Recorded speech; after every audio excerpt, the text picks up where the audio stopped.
lang ako, pero ang dami niyong sinasabi.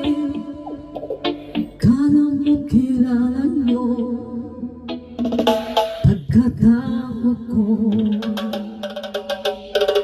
Mga matang mapanghusga, laging hinahanap ay mali.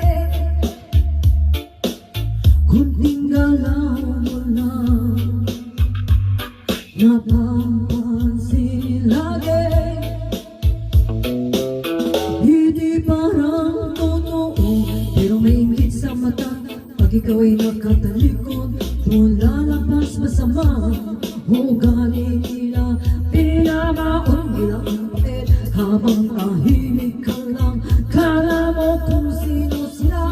Kung makaasta sa daan, nakakapagod sumabay sa mundong mapanghusga.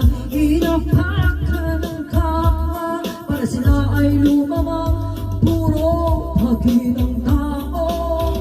Mahirap malaman ang totoo.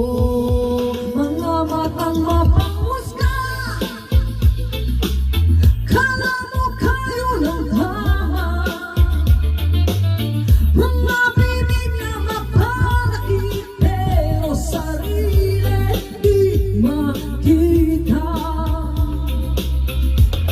Tahimik man ako, ibig sabihin takot. Takot din nasasaktan, kaya ako'y